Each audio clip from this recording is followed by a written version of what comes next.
Press conferences continued today. Robert Saleh met with reporters to discuss the future of the New York Jets. Jets, Jets, Jets!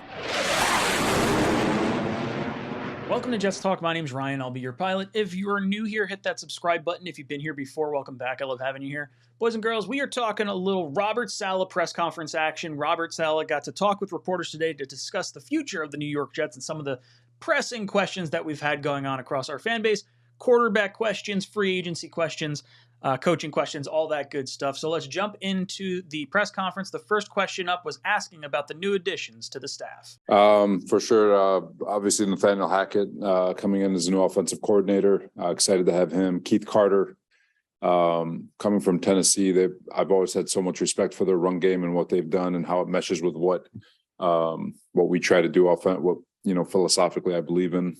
That gives defenses problems. So he's a really, really good addition. And then Todd Downing, bringing him also from Tennessee. His experience with quarterbacks, he was with Stafford at the beginning, the early years of his career. He was with Derek Carr at the early years of his career, and obviously with Tannehill during Tannehill's resurrection, if you will. But comes with a wealth of knowledge of quarterback play. So he'll be kind of God rest his soul, that napper role in terms of running the quarterback room and being the main voice in that regard.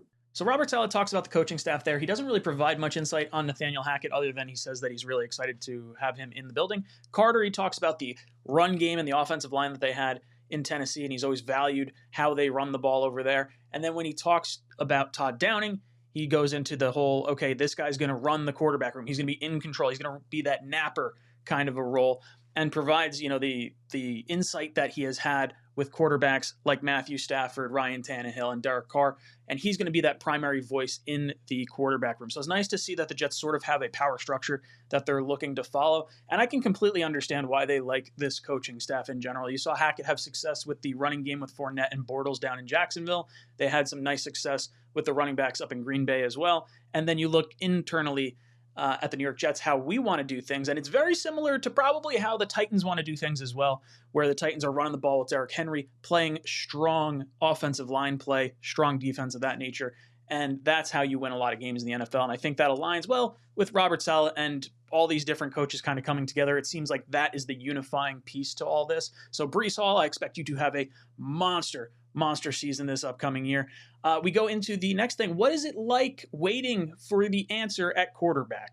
Like everything else, right now we're studying our guys. We're going through free agency. We're looking at the draft. So there's a lot of overlap with regards to what we're doing in our day-to-day process. So this morning we're going over some offensive scheme. In the afternoon it'll be defensive scheme, and while we're doing offense, defense is working on free agency in the draft and vice versa. So it's just trying to divvy up the time and make sure that we're going through our normal process day in and day out. And so it's really, I guess you get used to it after all this time. That was a very coach speak answer. Oh, you go about your daily business, you focus on a little bit of the draft, focus on a little bit of free agency, and you just kind of get used to it. It's like, all right, a whole lot of nothing, but all right, I understand. You can't give us too much insight into where that goes. They next asked him about the meeting with Derek Carr. How did that go? I thought it was great. He's a tremendous young man.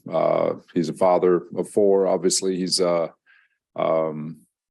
his mind's in the right spot. He understands. He keeps the main thing.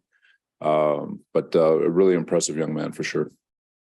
Robert, were you involved yesterday at all, whether it be virtual or not, when they met with Derek?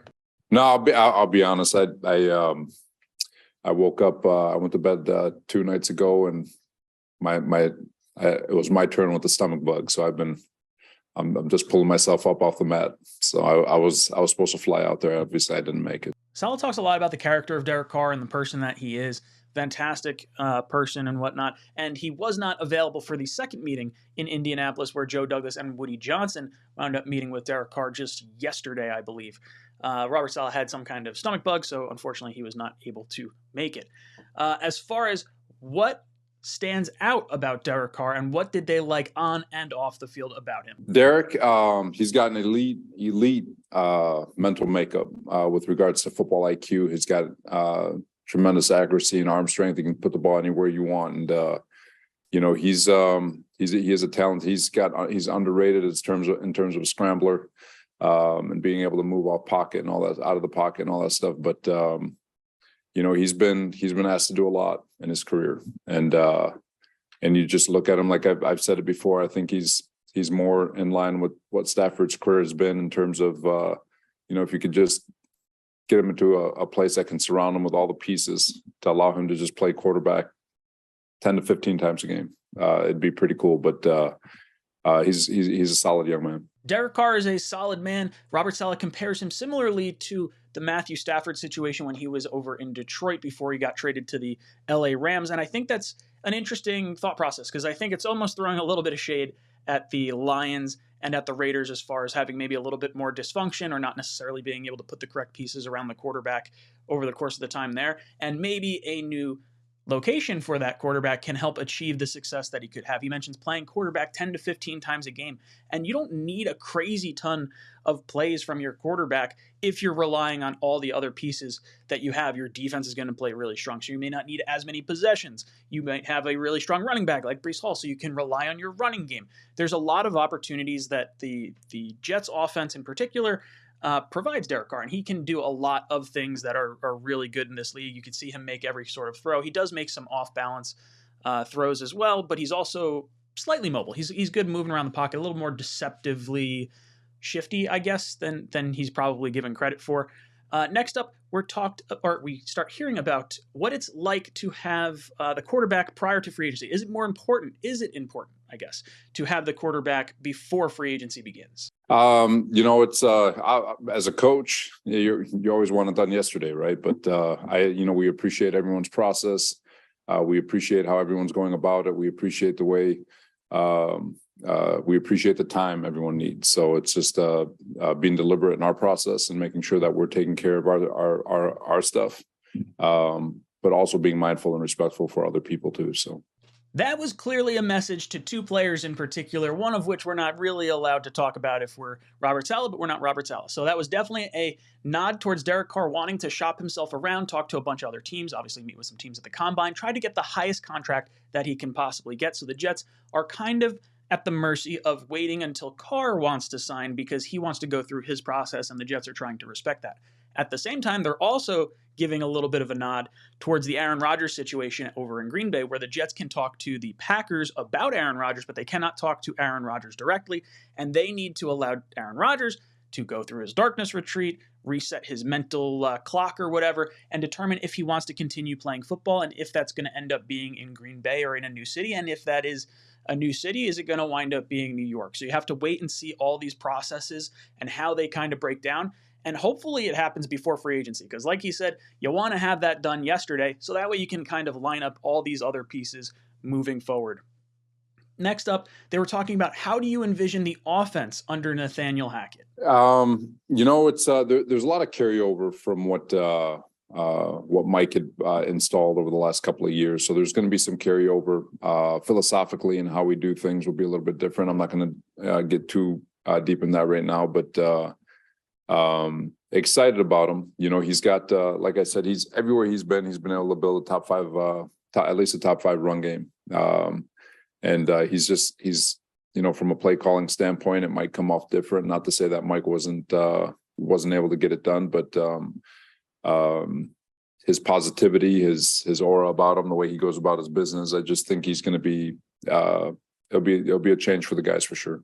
That was an interesting choice of words, and I don't know if Robert Saleh necessarily meant it to sound the way it may have sounded towards the end there, where Nathaniel Hackett is maybe a breath of fresh air or a little different for the guys in the locker room, coming from, Mike LaFleur, where Hackett's kind of been known as hacky sack and a player's coach and things of that nature, where LaFleur was sort of shielded off in the booth calling plays, seemed to come off a little bit more reserved. Players maybe didn't feel comfortable going to him about all these different topics and whatnot. So I think that's interesting from the Hackett perspective. This is also the second time that Robert Saleh sort of harps on the run game, and Hackett has had a top 5 run game wherever he has kind of landed, and the Jets having obviously Breece Hall, Bam Knight, Michael Carter. We got a stacked running back field for this upcoming year, and I'm really excited for it. So to see that it seems like the Jets are planning to maneuver their offense to gear it towards our most dynamic playmaker in Breece Hall I think is really important, and it kind of, emulates exactly how Robert Saleh has had his entire career. It's the strong defense, it's a good run game, and allow your quarterback to make the big throws when he has to, just like those 10 to 15 plays that he has to play quarterback that he mentioned just before. Next question up, where are the Jets at with Zach Wilson if you sign someone like Derek Carr? That's a good question, Rich. It's you can't look at it that way. You guys know me, it's stay in the moment and try to do everything we can to help everyone get better, be the best version of themselves they can be. So whether we bring in a guy who's in his early 30s and he's going to be here for a while, the focus is to just help him get better as best as he can. And if his best gets to be showcased here as a New York Jet, awesome. If not, it's still awesome, because all we want is what's best for him and his development. No different than any other player on our roster.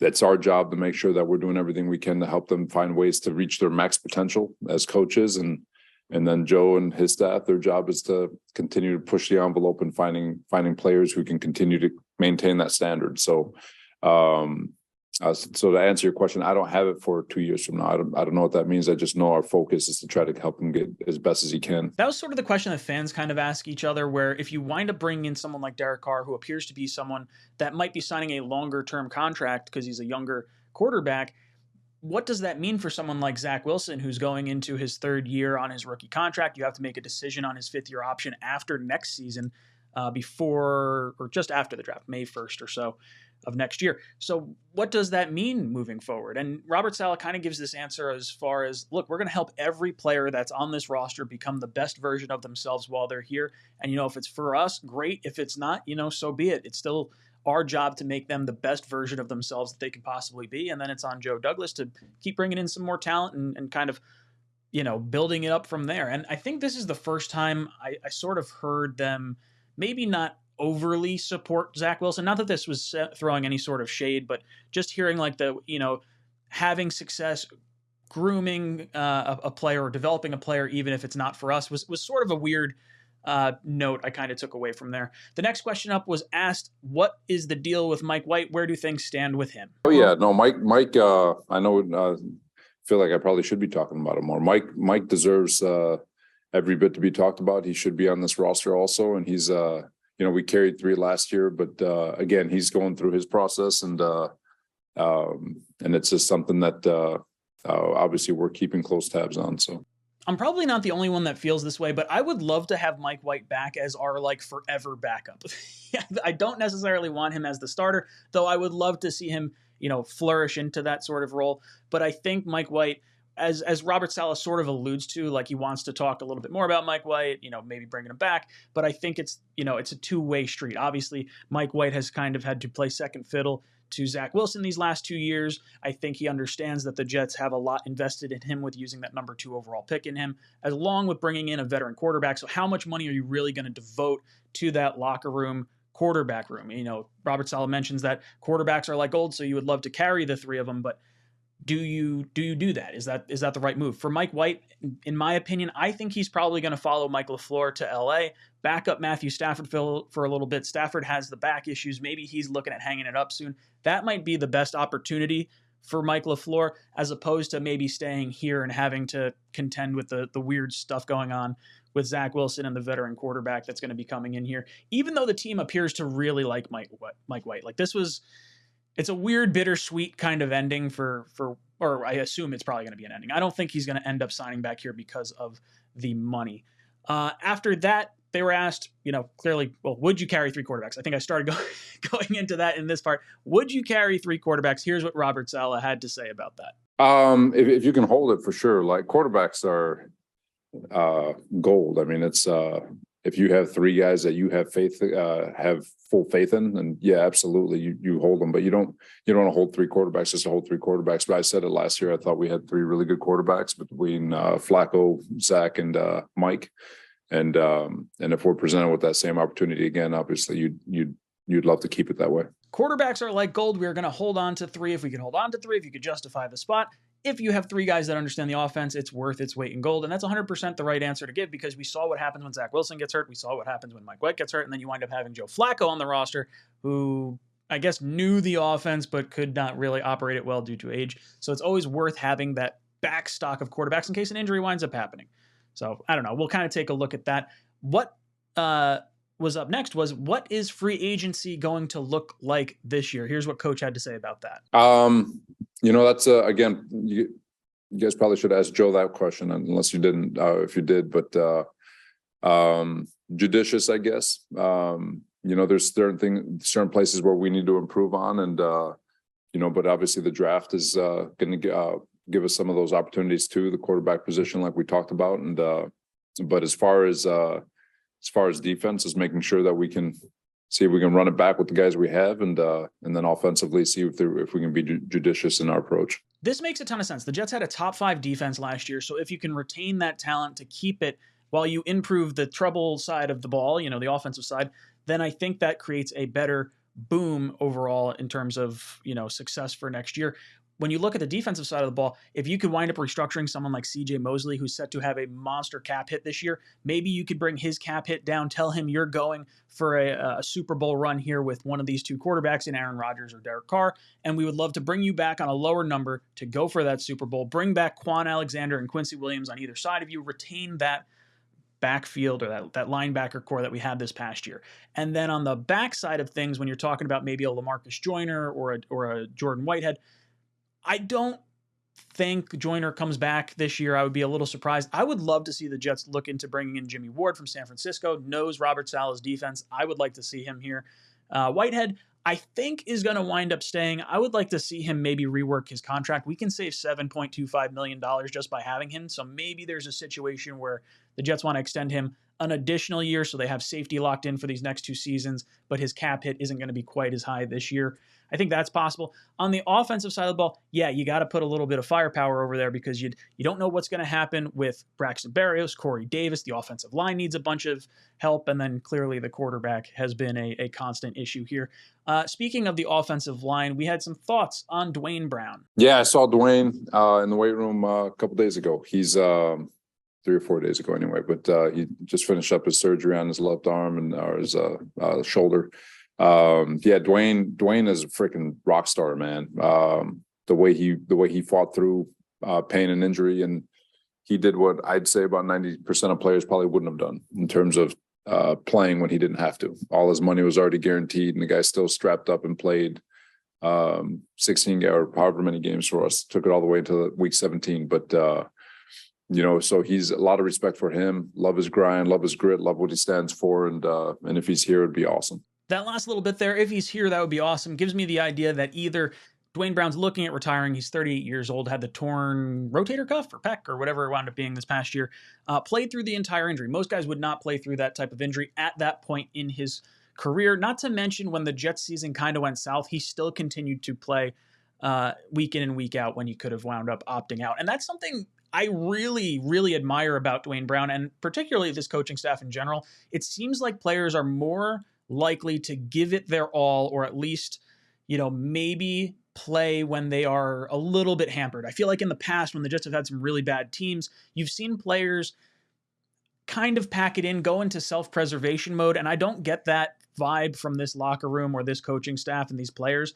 I feel like they are fighting for Robert Saleh, and Dwayne Brown playing through injury at 38 years old when all his money was virtually guaranteed anyway. He did not have to do that, and he did it on a team that wasn't going to wind up making the playoffs, as we kind of saw towards the end there with the lack of quarterback play. So I really like Dwayne Brown. I don't know if he's going to end up coming back. I would like to think he'll be back at the very least, maybe as a backup option, maybe to the number 13 pick if we take a tackle there. Yeah, I don't know. Dwayne Brown is an interesting character. Then Robert Saleh got asked a question about the report cards that were given out on yesterday's, I guess it was like an NFLPA survey thing that players asked, and about 60% of players wound up answering it.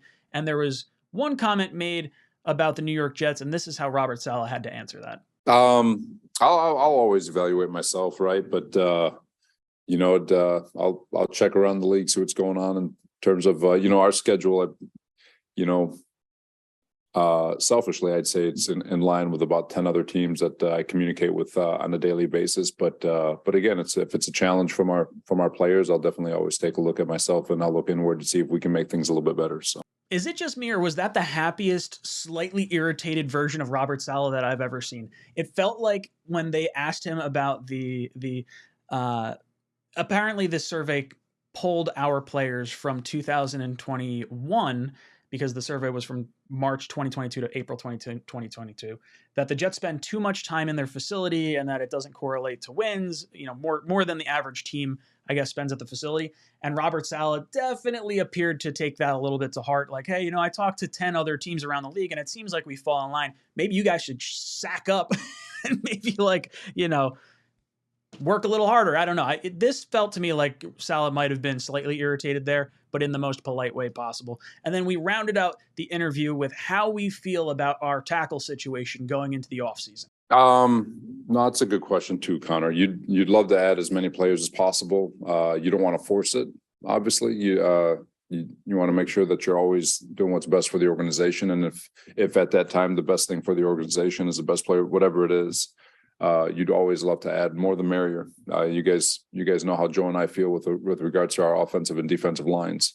I joke about it, but to every joke, there's a little bit of truth. And Joe will have 52 offensive linemen on the roster and one quarterback if he could. Talking about offensive line, adding depth, adding talent, adding competition to this room, how do the Jets sort of stand on it? You want to improve the room as best you can. And I think this was a nice way of sort of working around the whole, okay, we drafted Mekhi Becton at 11 overall. He thinks he's left tackle 1. He's coming back. We have to decide on his 5th-year option. You have Dwayne Brown, who's coming back, possibly, or maybe retiring. He's 38 years old. Max Mitchell coming back from the blood clots. And then the Jets are sitting here with a little bit of cap space. They could go out and sign a left tackle or just a tackle in general. They could go out and draft a left or right tackle, whether that be at the top of the draft or at the end of the draft. I think this was almost a little bit of an indication from, I shouldn't take it as an indication, but I think it's something to at least be mindful of in the event that the Jets maybe don't value tackle at the number 13 pick. Maybe there's another position that they do like because they like a few other options, maybe a little bit further down the draft, or maybe there's a situation where they like AVT at tackle and they don't mind, going a different route and maybe don't jump down our throats right off the bat on draft night if things don't go the way we sort of hope they do. That's, I don't know, maybe a little bit of it. A lot of it is just echoing the same message of competition. Iron sharpens iron, or whatever that saying is. Overall, I liked what we got from Robert Saleh today. It's a lot of coach speak, but you try to weed through all the little bits and pieces and the details. So, guys, let me know how you felt about this press conference. Did you get anything different than what I got out of this? Let me know your comments in the comment section down below. And as always, go Jets. Jets! Jets! Jets!